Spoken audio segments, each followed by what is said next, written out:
Saudara-saudari yang terkasih dalam Tuhan kita Yesus Kristus. Hari ini saat Yesus tiba di daerah Kaisarea Filipi, ia bertanya kepada murid-muridnya. Kata orang, siapakah anak manusia itu? Jawab mereka.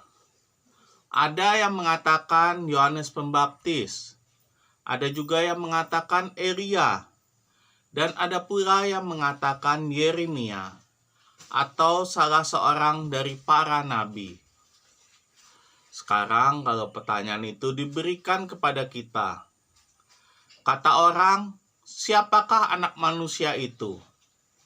Kira-kira apa ya jawaban kita? Menurut orang tentu jawabannya bervariasi. Ada yang positif, ada juga yang negatif. Ada yang mengakui memang Yesus adalah Mesias, anak Allah yang hidup. Ada yang mengatakan Yesus hanyalah sebagai seorang nabi, sama seperti Nabi Muhammad dan nabi-nabi lainnya. Bahkan ada yang menganggap Yesus hanyalah nabi palsu yang mengaku-ngaku sebagai Tuhan dan sebagainya. Nah, kalau ditanya kepada kita, katamu, siapakah anak manusia itu? Jawaban kita pun bervariasi.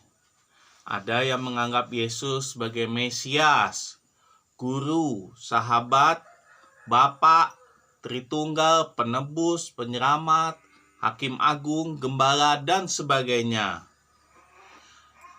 Apapun jawabannya, hanya satu yang kita percaya, bahwa Yesus adalah Tuhan kita. Tapi apa jawaban Simon Petrus ketika ditanya demikian? Jawab Petrus, engkau adalah Mesias, anak Allah yang hidup. Bagi kita di zaman sekarang, kata-kata Mesias, anak Allah yang hidup, mungkin terkesan biasa saja. Tapi bagi orang di zaman dahulu, di zaman Yesus, jawaban itu luar biasa yang diucapkan oleh seorang biasa seperti Petrus. Bahkan Yesus sampai mengakui bahwa bukan manusia yang menyatakan itu kepadamu, melainkan Bapa-Ku yang di surga. Yang bisa dikatakan bahwa ucapan Petrus itu tidak murni berasal darinya, melainkan dari Bapa di surga. Karena bagaimana mungkin Petrus bisa mengakui Yesus adalah Mesias kalau bukan dari Allah sendiri? Yang lebih aneh lagi, bagaimana mungkin Petrus diberi kepercayaan oleh Yesus dan dipilih menjadi pemegang kunci kerajaan surga? Sedangkan kita tahu, Petrus adalah pendosa. Petrus adalah orang yang menyangkal Yesus sebanyak 3 kali. Harusnya Yesus bisa meramal masa depan dan tahu bahwa Petrus akan menyangkal Yesus. Apakah tidak ada rasul lain yang lebih baik daripada Petrus? Karena pemegang kunci adalah jabatan yang sangat strategis. Tidak ada orang yang bisa masuk kerajaan surga bila tidak melalui pintu depan yang kuncinya dipegang oleh Santo Petrus. Artinya, bila kita masuk surga, nantinya pasti kita akan bertemu dengan Santo Petrus. Dan dia pula lah yang akan membukakan pintu kalau kita layak masuk ke dalam surga. Saya memang tidak tahu ya nanti di surga tuh Santo Petrus apakah hanya bertugas untuk mendata dan membukakan pintu untuk kita, atau akan menanyai dan menguji kelayakan kita. Yang pasti kita akan berjumpa dengan Rasul Petrus di surga nanti. Bapak Ibu, saudara-saudari terkasih, Mungkin pernah mendengar kisah kematian Kristus yang menarik. Ceritanya waktu itu pada masa Kaisar Nero bertahta, banyak pengikut Kristus di kota Roma yang ditangkap, disiksa, dibunuh oleh para argojo, disalibkan, dibakar, serta diumpan kepada hewan-hewan buas.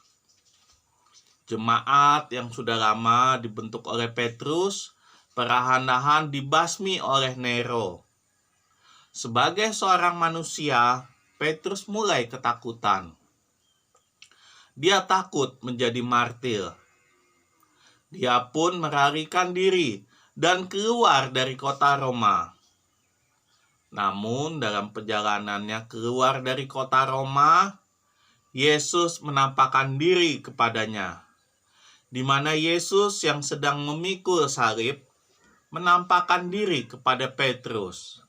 Dan Petrus pun bertanya kepada Yesus, "Mau kemanakah engkau, Tuhan?" Yesus menjawab, "Karena kini engkau meninggalkan umatku, aku akan pergi ke kota Roma untuk disalibkan kedua kalinya." Perkataan ini menjadi tamparan keras bagi Petrus. Petrus pun tersungkur di kaki Yesus dan menangis.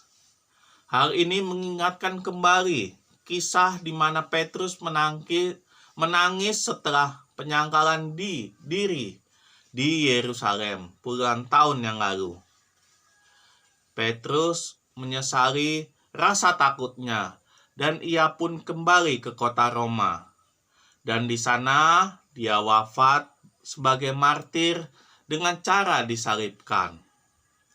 Saat Petrus disalibkan, Petrus meminta kepada para argojo supaya ia disalibkan terbalik dengan kepala di bawah, karena dia merasa bahwa dia tidak layak disalibkan seperti Tuhan Yesus. Dan sekitar tahun 67, Petrus pun wafat di Bukit Vatikan. Dari kisah ini, lagi-lagi kita mendengarkan dosa yang dilakukan Petrus. Karena ingin meninggalkan Yesus, ingin meninggalkan jemaatnya di Roma. Tapi dari kisah ini, kita juga mendengarkan pertobatan Petrus.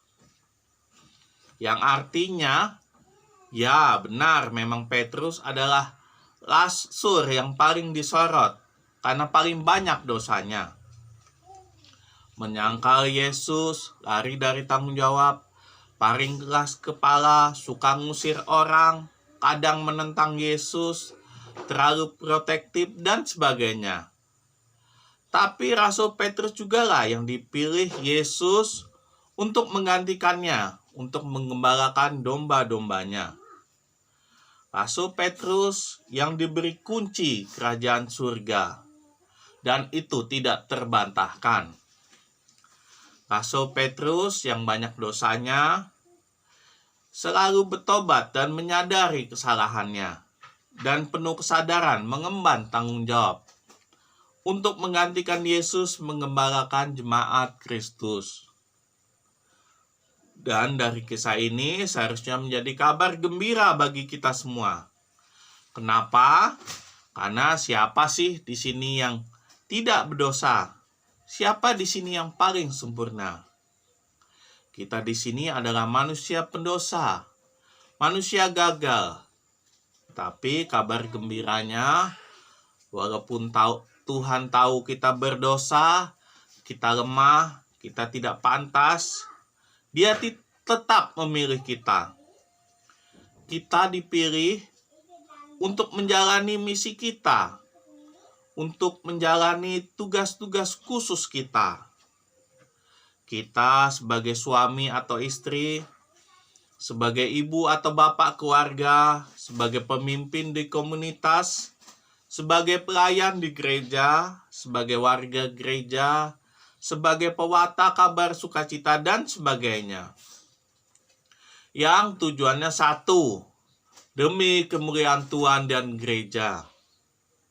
Maka dari itu, Bapak Ibu, saudara-saudari yang terkasih, Sama seperti Santo Petrus yang penuh dosa, namun tetap setia menjalankan tugasnya.